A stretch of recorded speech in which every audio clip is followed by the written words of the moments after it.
and welcome to the recording for our first ever Association for Survey Computing's Excel meetups. The purpose of the session, which was hosted in August 2024, was to really share some of the ideas and the new features which have come out in Excel over the past kind of 4 or 5 years, with the idea of hopefully we can learn a few new things about how we can apply these new features in our everyday work. We're going to be very kindly joined by Edward from bespokeslides.com. Edward is an absolute expert in data visualization for market research, and he's going to be sharing some of the formulas and the neat little tricks that he uses on a regular basis. Then myself, Andrew, I'm going to be presenting some additional formulas which I learned not too long ago, and I found them just indispensable to my everyday Excel experience. And then finally, we're going to be joined by Owen Price. Owen Price is a Microsoft MVP, and he's going to be sharing some of the future features of Excel, and specifically using Python in Excel. It's going to be fascinating when it's arrived, and I can't wait for the future.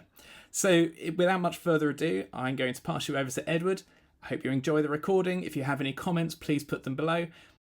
All right, so just to introduce myself again, my name is Edward. I am a database specialist focused on market research. So I used to be a research analyst at full service firms. And what I do now is through my own consultancy, Bespoke Slides, I basically make slides that fit, if you will, the bespokeness of custom research projects. You can connect with me, follow whatever you're more comfortable with on LinkedIn. I share a lot of stuff in my posts, like inspiration, some things from my own work. So even if your work isn't kind of day-to-day charting up market research or survey based data, you'll still pick something up that's going to be useful for you, I'm sure, if you are in this room. Now, I kind of going into this session, I assume that I'm going to be much less technical than the other speakers. So I will actually start by focusing on the more basic stuff. But even before that, kind of between myself, who is more on the bespoke side of things, and the survey kind of automating programming side of things, both of us can agree that for at least some of our work, we are stuck with Excel for at least some of the tasks. So that's kind of our great unifier here. Now I'll start with very basic things. Like what is the difference between function and formula? And it will make a little bit more sense as we progress. So a function is a predefined calculation in Excel that takes in arguments and returns an output, just like in any programming context. But that is set kind of in the software of Excel. And formula is a combination of one or more functions that is entered in a cell by a user and that calculates output to that same cell. Or does it? Because actually these days, Excel calculates output to one or more cells. Now, what does this mean and where this comes from? They had a big change around like the end of 2018 with a dynamic array engine that was introduced in Office 365. So this is a subscription version of Office. And the difference here is as follows. So before we used to enter our formula or function in one cell and get the output in that same cell. We did also have the array functionality where we had to enter formulas in a special way with Control-Shift-Enter and pre-select the cells where we wanted the output to go. But it did have to be entered in a special way. And we also had to be still cognizant as to where we're entering the formula so that the output goes in the correct cells. So that wasn't beginner friendly just for that reason, because it was kind of a hidden functionality that only the pros knew about or used. And also when you did end up using array formulas, they ended up being something very complex So in the end, only the pros basically use them, not your average Excel user. Now with the dynamic arrays, output automatically spills to neighboring cells. Whether it's rows, columns, or a two-dimensional array, if the output of your formula needs to take up more than one cell, it automatically goes there. So that is much more beginner-friendly in itself, and I'm sure Owen will know much better than me if that is the reason why. But I think because of this new engine, they were also able to create functions that were much simpler to use with much simpler syntax. And this is where a big change comes from, is now we have a massively expanded vocabulary for talking with Excel with much simpler functions. And I was looking online for a good cheat sheet that would combine all the new dynamic array functions and the functions that utilize the engine as well. But in a way that would be like a taxonomy of functions in the way of how we use them, what we use them for. So I just went ahead and made this. Please screenshot it, use it kind of as a starting point, jumping off point, if there are things on here that you're seeing for the first time. So hopefully this will be useful to you.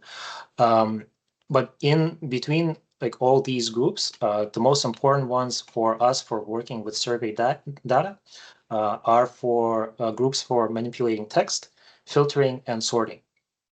So this is what I will go over a little bit in some practical examples that I prepared for you.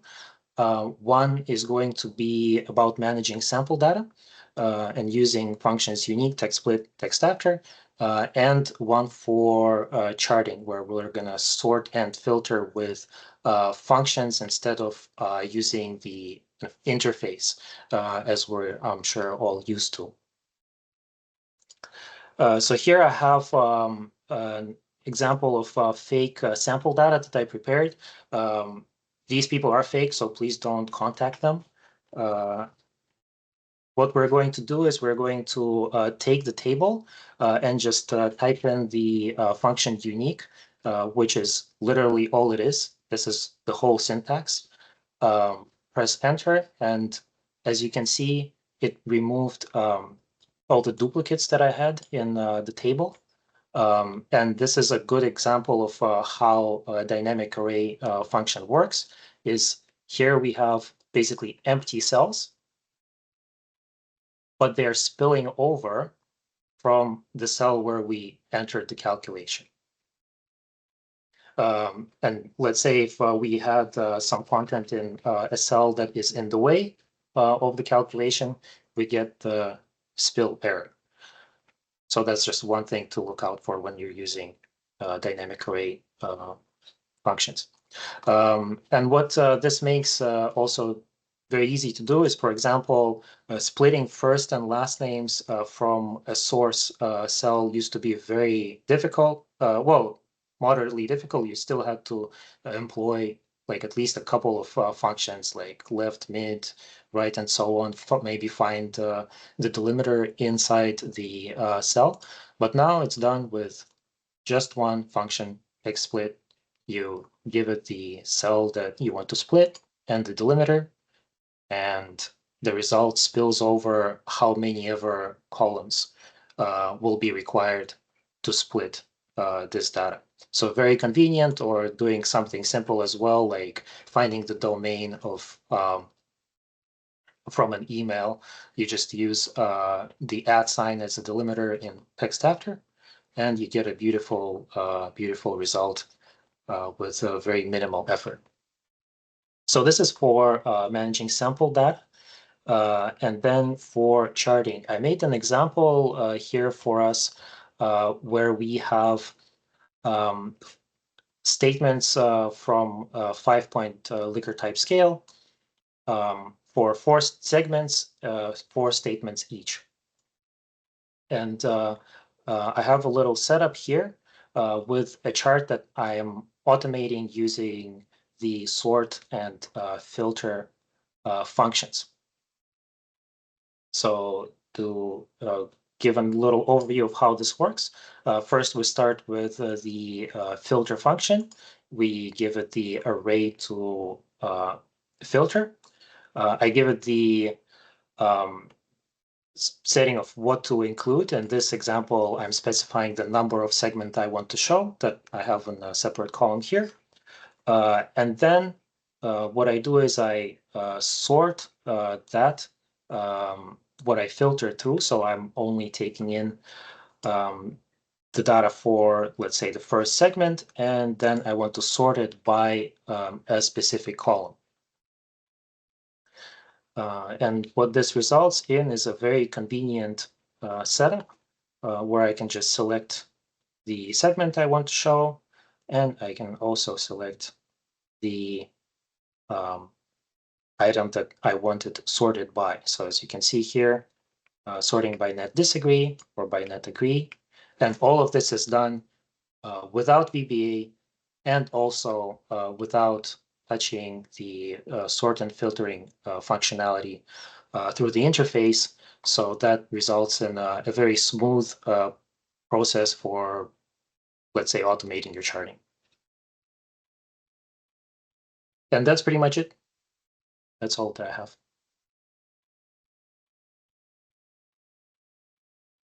Cool, love it. Any questions for Edward at all? How many people have actually used the new dynamic arrays? Is this kind of completely new to everyone, or has anyone dabbled with them before?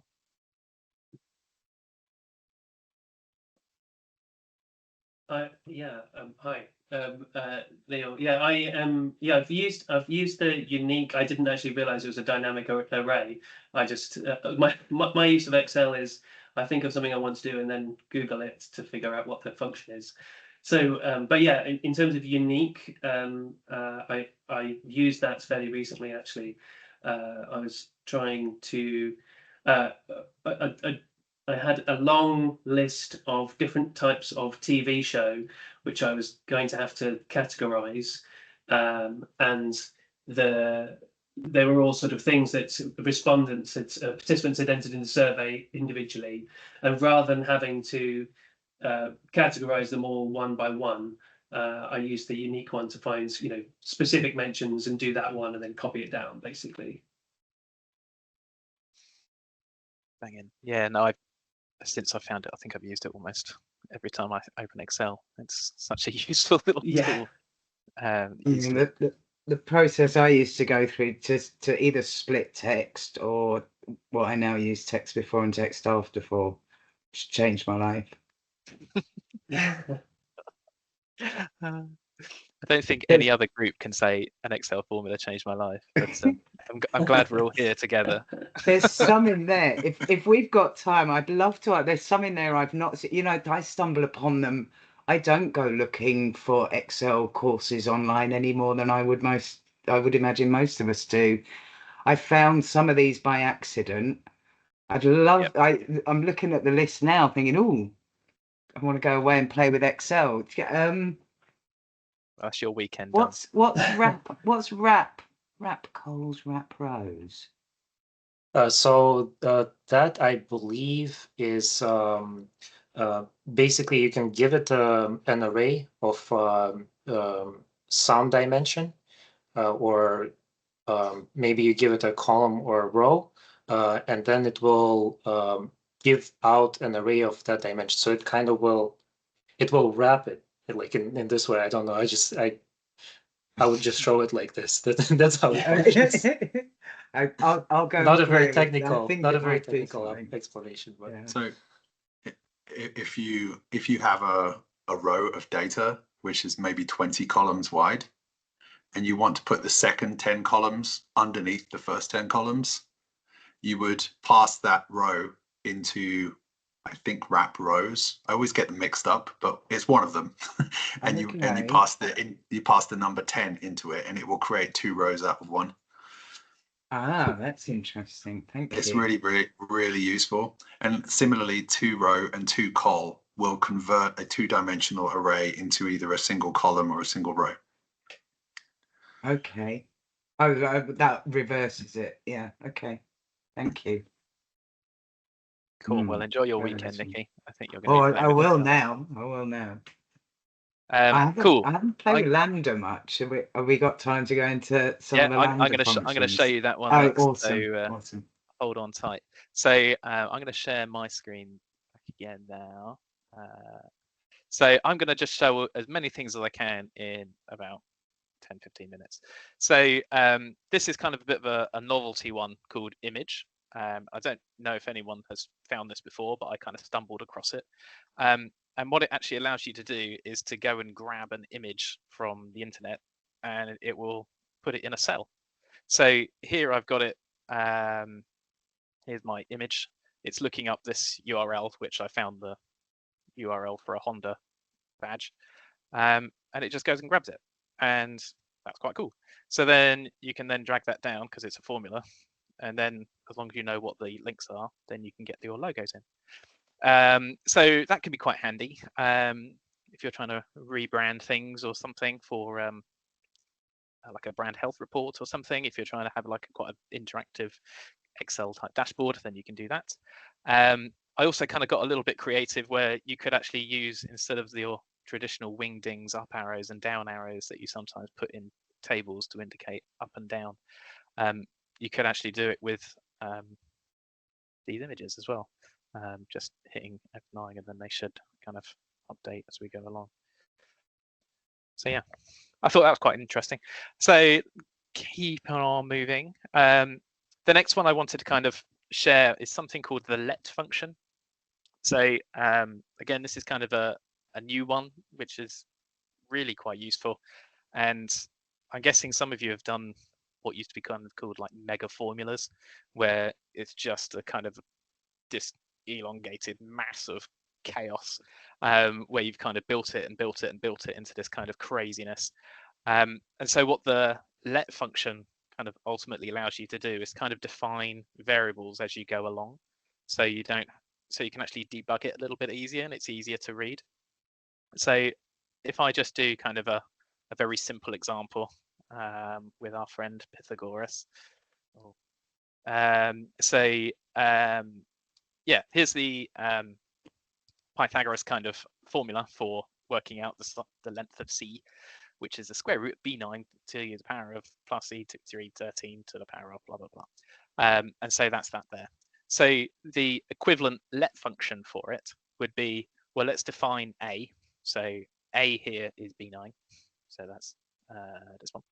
And then B is E13.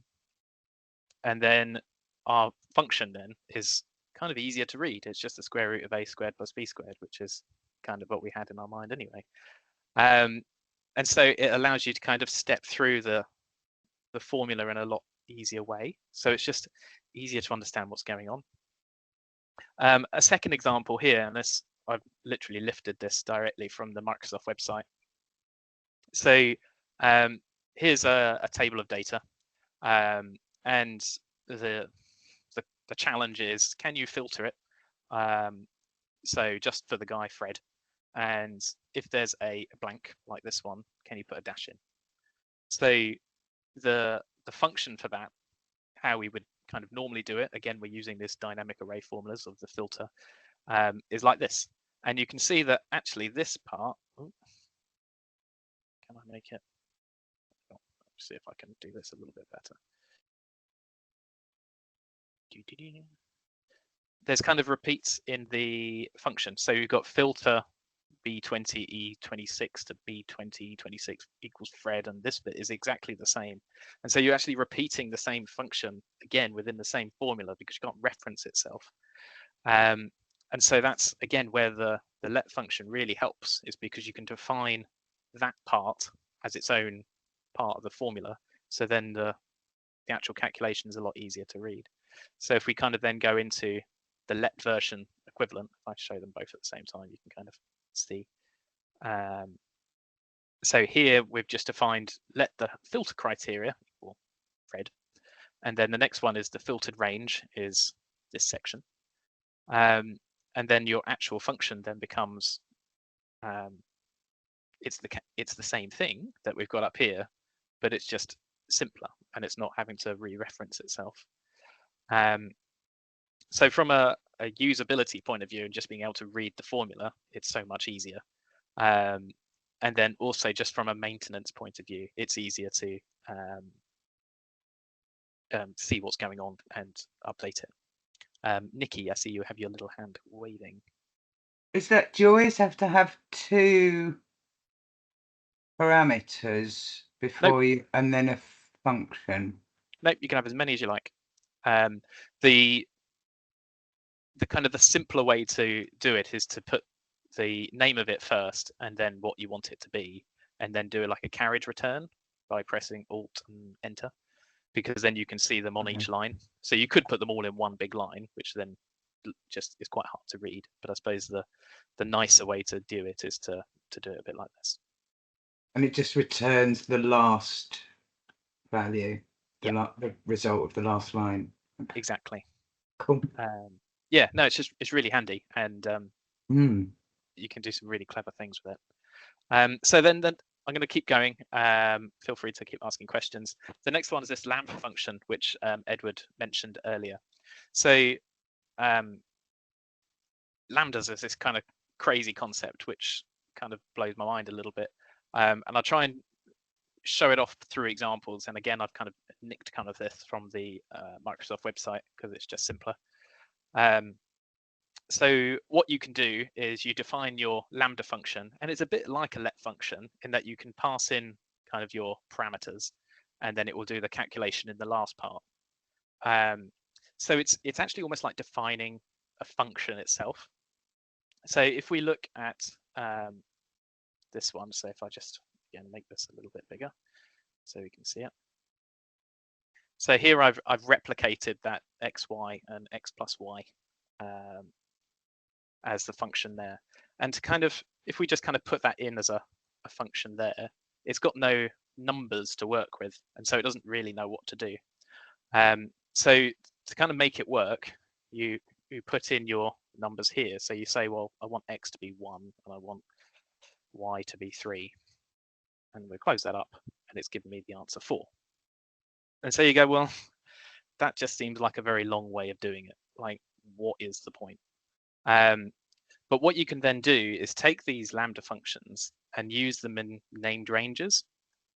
So if I grab the actual function here, and then I'm going to just cancel that, go to data, no formulas, and I'm going to define a new name. So I'm going to call this my adding function.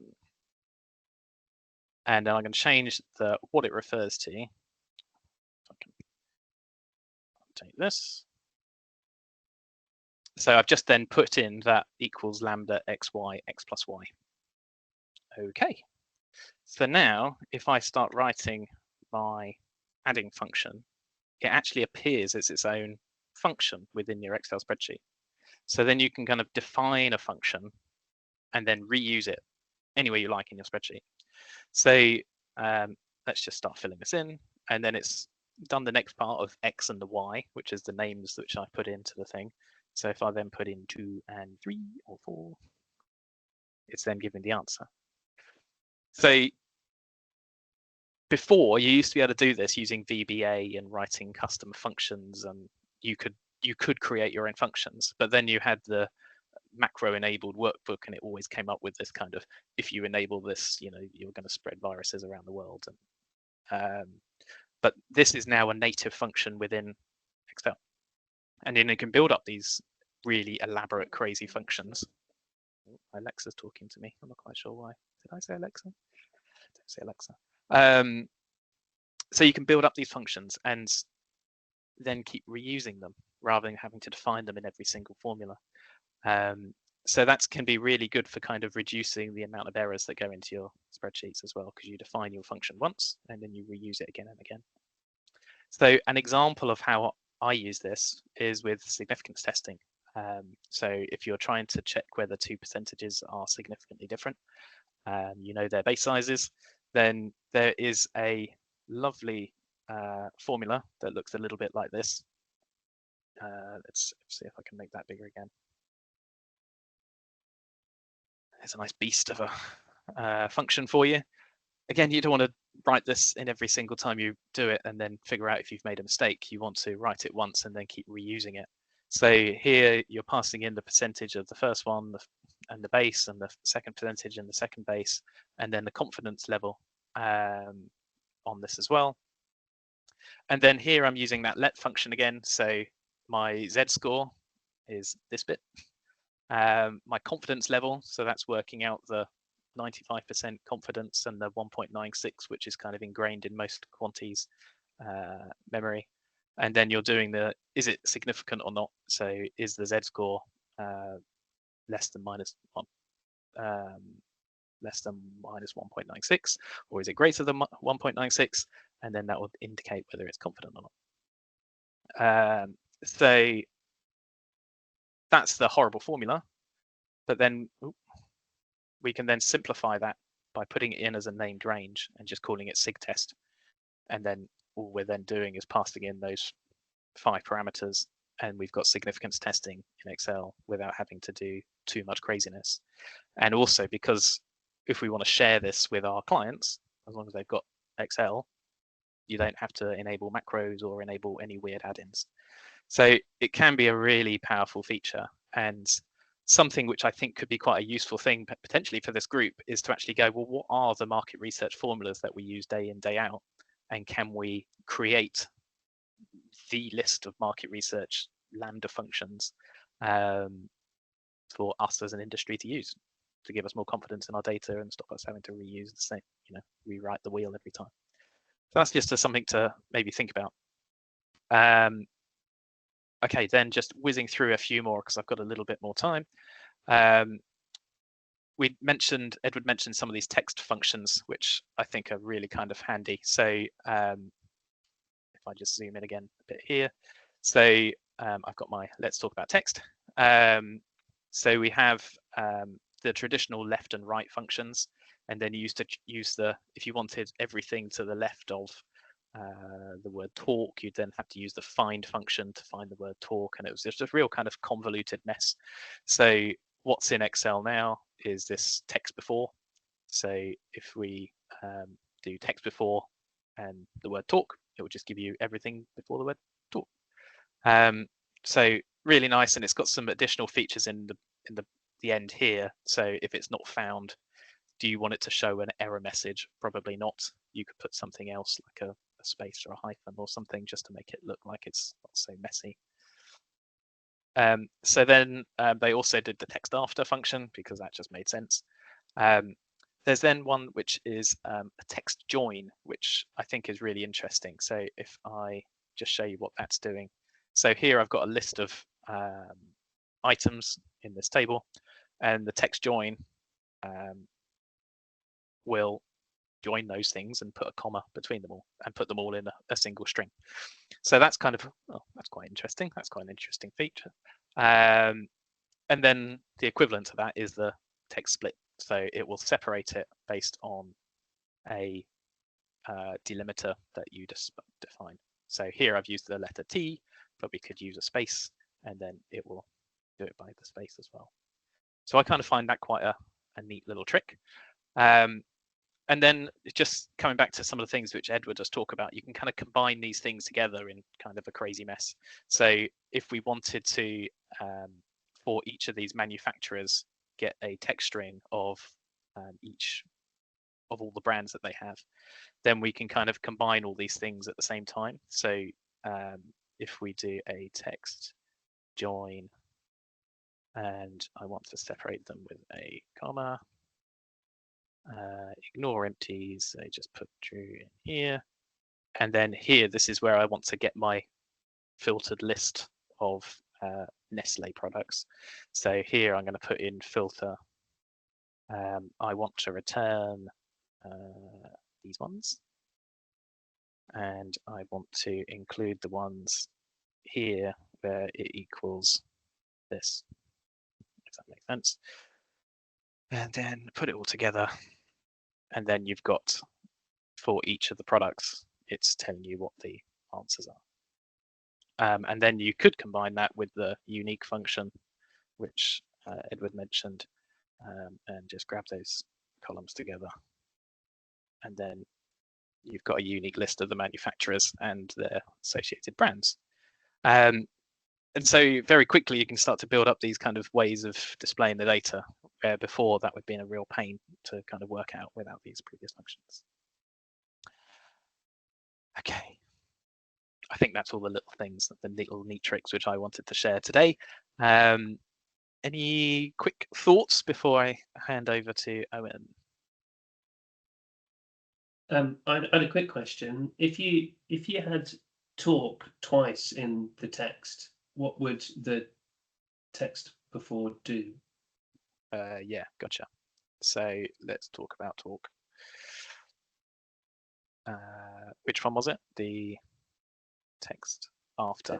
Text before, I guess. So you'll always do the first talk, presumably. You can define which instance it is okay. here. So you can put multiple ones in. So yeah, you can put 2, and then it will do the text before the second talk. Pretty cool, really. Nice.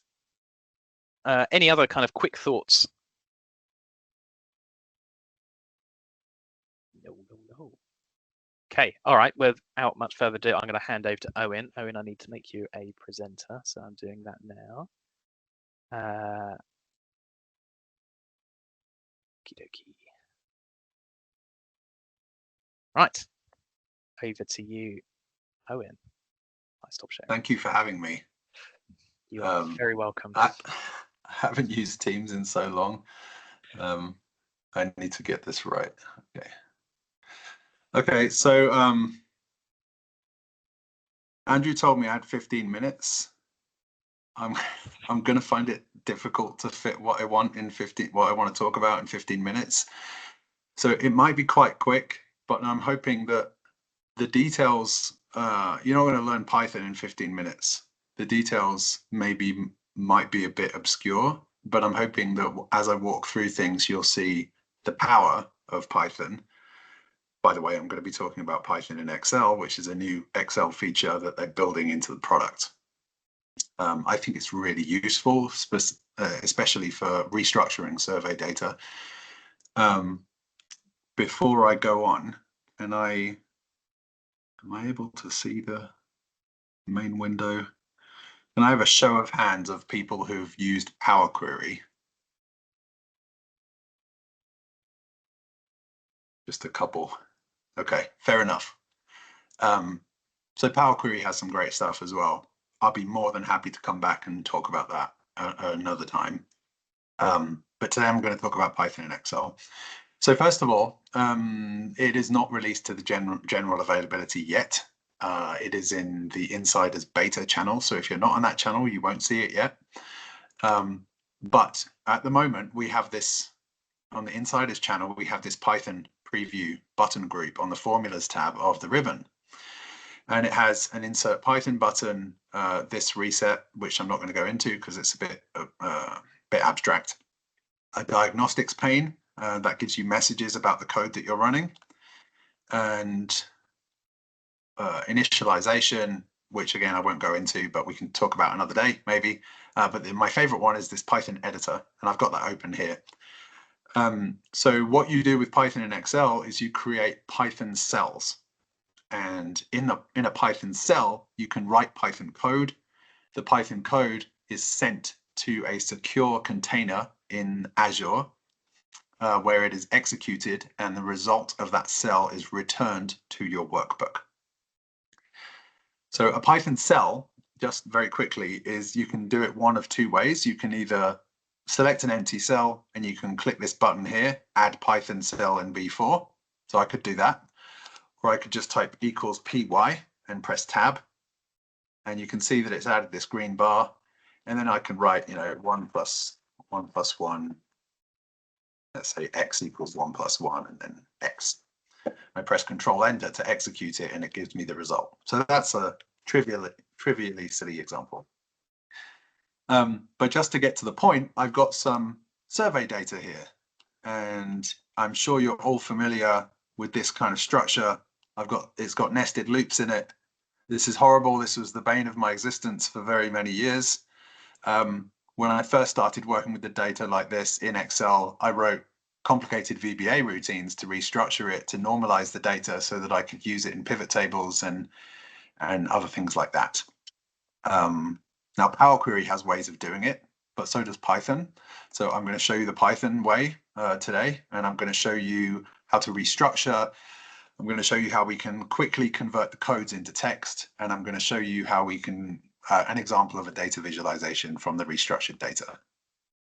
So to get started, Python in Excel has a function called Excel, which you use to bring data into your from the workbook into your Python environment.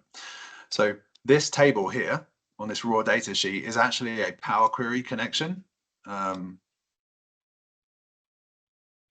It's this raw data query here because it's referencing another workbook. When I want to use a Power Query connection in Python and Excel, I can say df. Now I'm using df because that is a shorthand for data frame, and in Python it's very common to work with data frames when you're working with data. And I'm going to say data frame equals, and then I'm going to use the Excel method, open paren. And if I type a double quote, it will show me the name of those queries plus any other tables that I have in the workbook. But I could also put a range in here, for example. But for now, I'm going to use this query, and I press tab to auto-complete it. And that is going to bring the entire query into this data frame object. And I can then type df.columns to get a list of the columns in that data frame. So these are the columns. So I've highlighted these yellow just to show the relationship of the loops. I believe in this questionnaire it was question 5 was, have you experienced one of these attractions?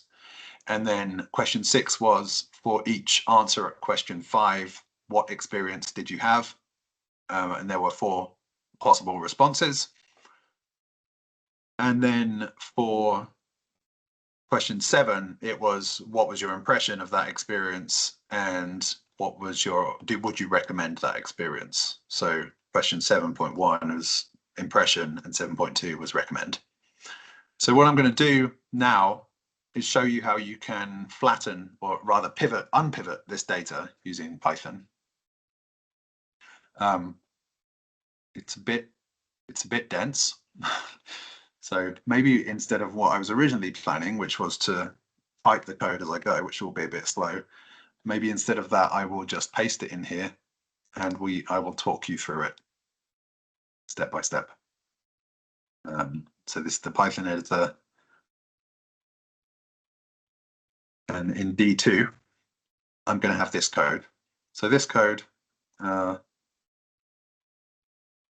essentially unpivots the data so that I've got attraction, experience, impression, and recommend. It produces a dynamic array. So I can, further than that, I can refer to this dynamic array in a formula if I want to. So I can refer to the result of the Python code in subsequent formulas. I can use them in charts, I can use them in pivot tables, save them as CSVs, all the normal Excel stuff. But let's look briefly at the code. So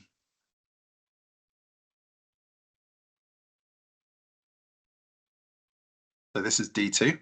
So the first thing I'm doing is I am getting a list of the fixed columns. So if you're familiar with unpivoting, I'm sure you are, you want certain columns in each row, each respondent's row. You want those to stay on every unpivoted row. So in this example, I'm calling that variable fixed columns. And from the columns list, I'm getting the first 6 columns. And I'm converting it into a list data type. The first 6 columns are these. So that means in my unpivoted data set, I'm going to have repeated values of, so you can see response ID 1 is repeated 3 times for each of the attractions that that person visited. Okay, so those are the fixed columns. And then in order to do the unpivoting, I use this melt method. And the melt method it's called melt in Python. If you were to do this in Power Query, it's called unpivot, which is slightly more descriptive, I think. But the melt method essentially turns a wide table into a long table. It's really powerful, and it has some parameters. So the ID vars is the columns that you want to stay fixed when you're unpivoting. And I'm passing my list of fixed columns, so that those first 6, as the ID vars variable. Let me make that a bit bigger. The second thing it's doing is, excuse me, let me just comment that out, and then we can actually look at the result of the melted df. It will create from all of the Q5, Q6, and Q7 columns, it will create 2 columns. One will be the original variable name, and one will be the response from that variable. So I'm naming those 2 columns that it creates, question and response. And then finally, I'm using drop NA, which will get rid of any rows where there are blank responses. So let me run this, and we can see what it looks like.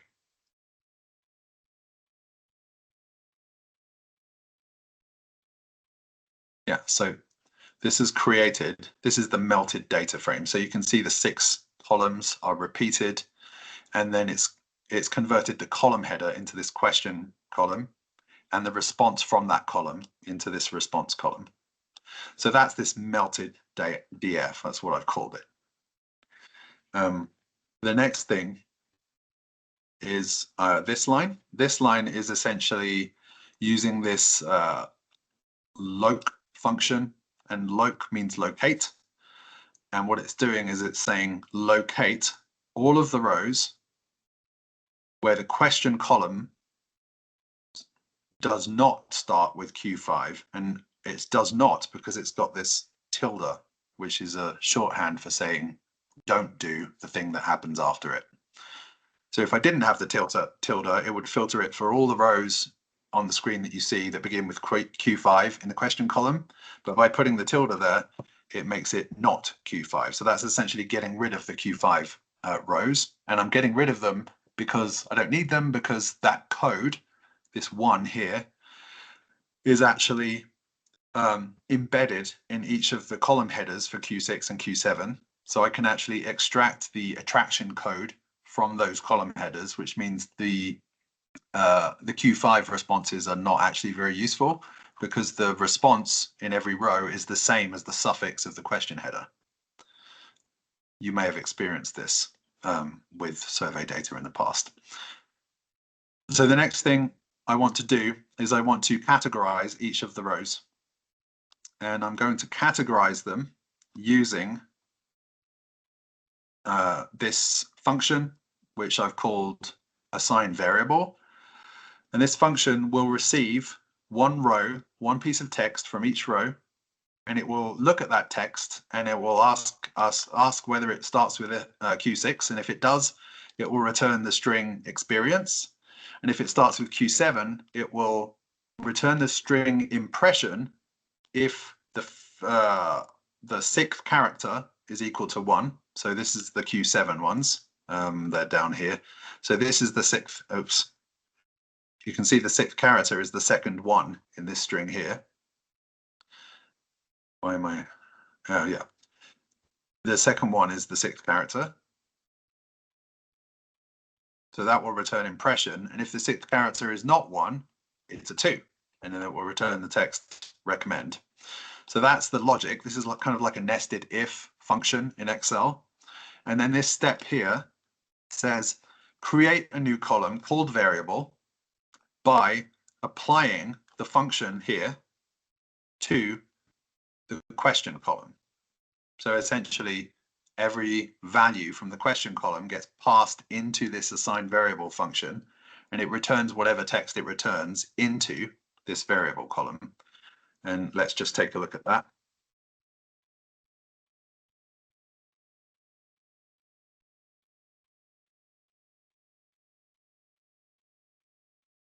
Might have to speed up.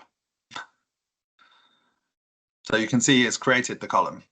So for Q7 with the 2 there, it's recommend. And for Q7 with the 1, it's impression. For Q6, it's experience, and the Q5 rows are gone because I filtered them away. The next thing, I'm going to create 2 extra columns called attraction and experience. And attraction is going to be the 4th character in the question column. I say 4th because this is a string indexing operation. Every string in Python can be treated as a collection of characters, and you can access the characters by index, but the first index is 0. So if I want the 4th character, I need to say string 3. And the experience variable is the last character in the question column. And I can do that by using negative indexing, which counts from the end of the string backwards. So if I put -1, it gets the last character.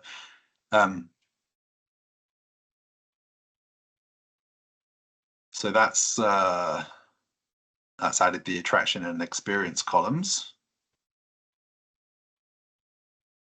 hopefully.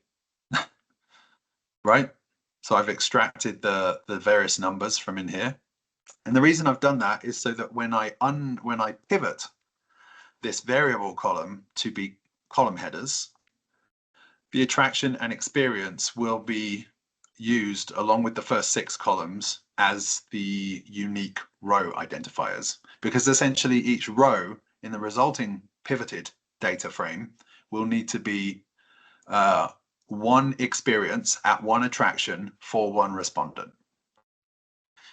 And we're doing that with the data frame pivot table method, where the index is going to be those 6 fixed columns. That's all that. I think that's supposed to have experience in there. Plus experience, attraction and experience. And then the columns will be taken from this variable column, the column headers. The values will be taken from the response column, and the aggregation function, there's actually no aggregation happening here. So I'm just using first, which essentially says, find the first value that meets these criteria for this row. I don't worry about reset index and rename axis. I could explain it, but I think we probably don't have time and it's not that interesting. And now I've got a cannot accept. What have I done? Maybe I think I've messed up my code. Maybe it's this one that was the problem. Yes. I think this is right, but if it isn't, you'll forgive me. I hope. But essentially, I've restructured the data now. So now I've got 4 columns: attraction, experience, impression, and recommend, which are essentially the responses to each loop and nested subloop. So from that, we can start to use tools like Tableau or Power BI, or produce charts more easily, or pivot tables in Excel. But of course, they're codes, so that's not super useful. Let's try the next code that I want to create is going to convert the coded columns to categories.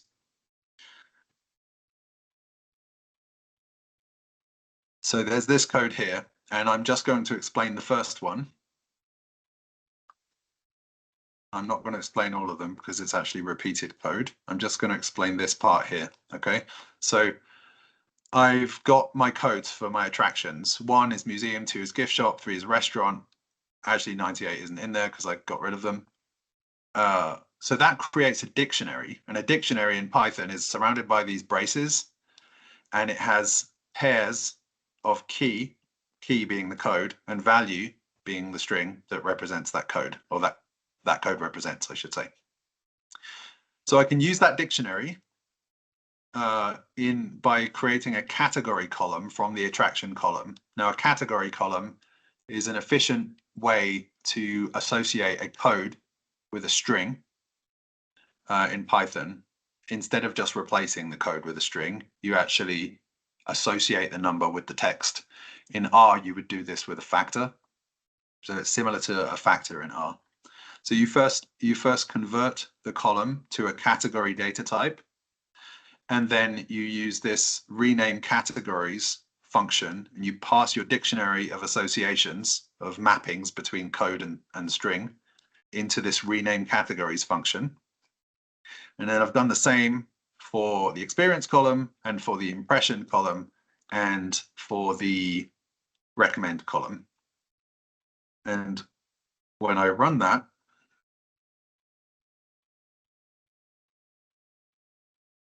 you will see that it has put the text in there. Now, you can do it this way, but you can also just replace the numbers with the text. But if you just replace the numbers in the text with the text, when you try to produce a chart, by default, the text values will be sorted alphanumerically. If you do it with a category column, they'll be sorted in the order that you assign them.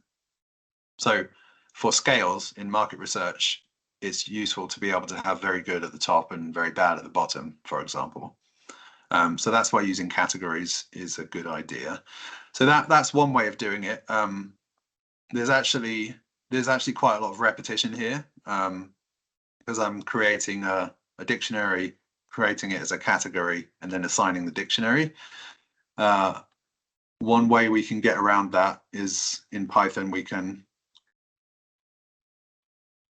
instead of doing it all separately like that, we can create a function which converts a column using a code frame into a category column using that code frame. So I've actually got a code frame here where I've assigned rows with the feature name, variable name. 1 is very good, 2 is good, and so on. And this function here, you pass into it a column, which in Python is called a series, and you pass into it the data frame that refers to that code frame sheet, and it does all of the steps that I showed you just a minute ago for that column. So instead of having all of the codes and descriptions hard-coded in the code, you manage them in the spreadsheet, and then you pull them in to a data frame of their own, and you pass that data frame into the categorize function, which is this function here, so that it changes the recommend column to a category column using the codes that are defined in that spreadsheet. And then it does the same for impression, experience, attraction, and so on. So this code does the same thing. Do I need to stop, Andrew? I've realized I've run out of time. I suppose it would be good to, I think your last thing was just to show it as a chart, wasn't it? Is that, yeah, let me just give you that one chart very quickly. I won't even talk about the code. I'll just show you that it can be done. And then we can have some questions. By the way, I'm going to take this content, and I've got another presentation to do next Saturday for another MVP who's giving a meetup, and that's an hour long. I'm going to be taking this content and taking it to the next level and extending it. So it'll be advertised on LinkedIn, and if you want to come and listen and learn about that, you can. I think I've just put that in the wrong place. That's supposed to go in Z2. Z2, I should say, as an Englishman. Thank you. So this code, it just gets rid of a category that I don't want to see, and then this code produces this chart. And I didn't write this chart from scratch. I actually got ChatGPT to write it for me. So it's super simple to produce, and you can get much more complicated and much more beautiful charts than this from Python. This was just an example to show you that I went from raw survey data through the restructuring, categorizing the columns to a chart in about 15 minutes. So any questions? I think for me, what this does is potentially makes Python more accessible to more people. Because at the moment, if you want to run a bit of Python, you've got to get up Jupyter notebooks and install it and all this kind of stuff, and it's just annoying. Yeah. Whilst actually embedding it with an Excel, and then everyone's got Excel, and then it just opens it up a lot more.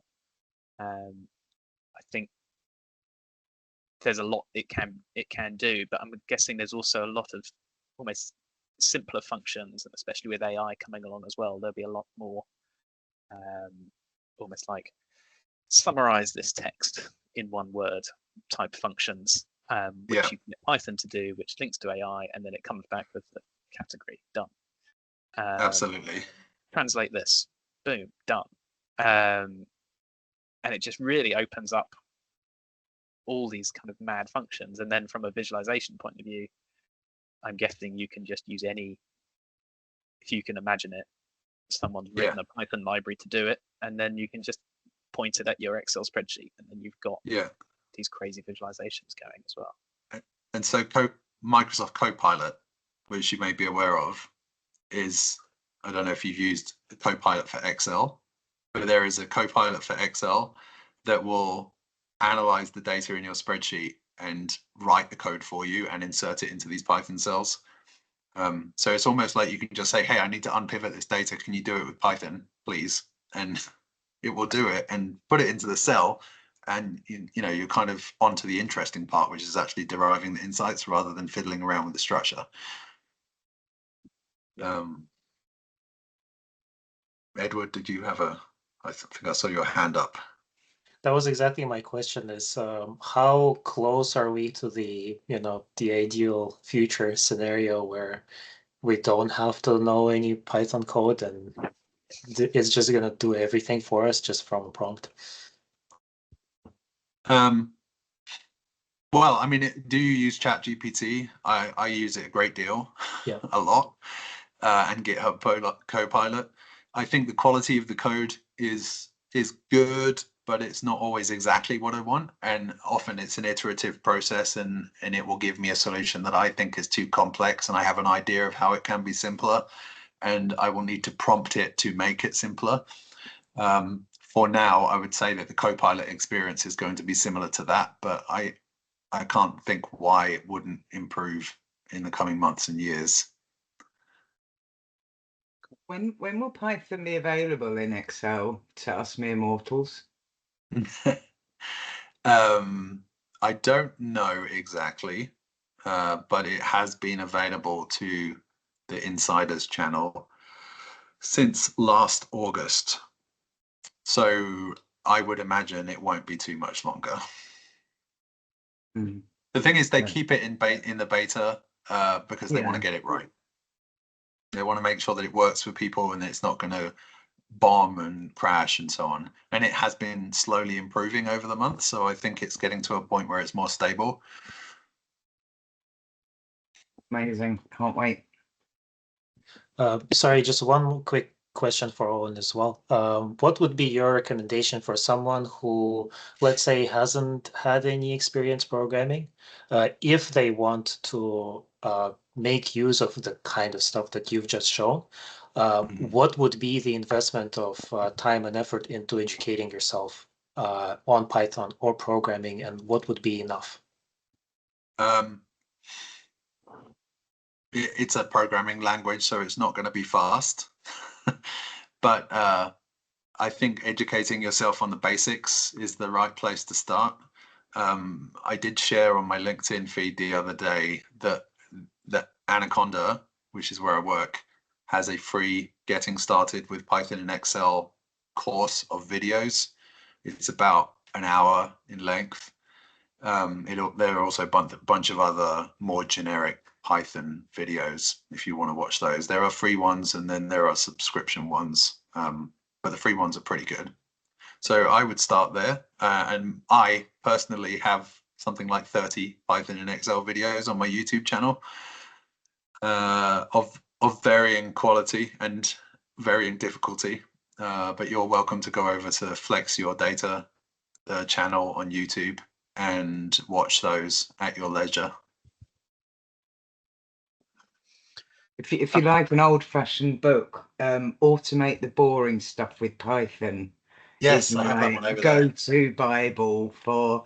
I'm not. I don't use Python huge amounts, so I'm not as fluent as I am in some other places.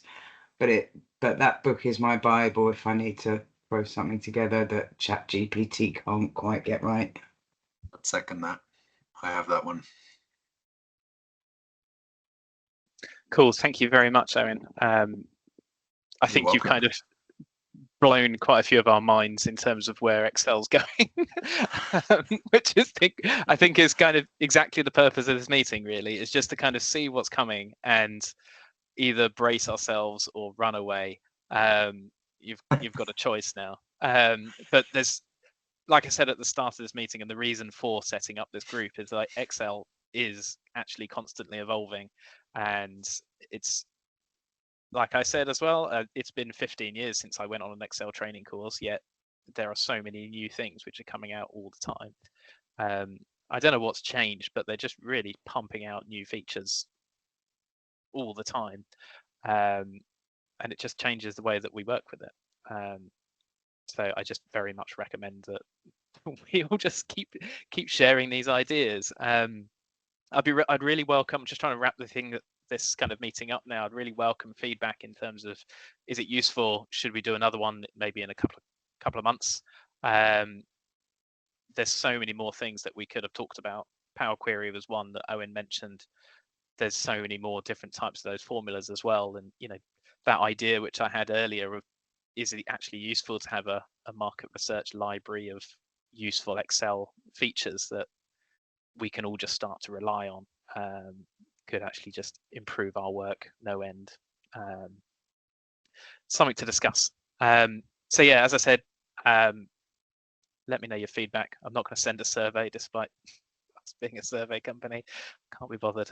But yeah, this video will be shared on the ASC website once I've just made sure that it's all okay. Yeah, thank you very much. Thank you. Bye. Cheers, Owen. Bye. Bye. Thank you. Thank you.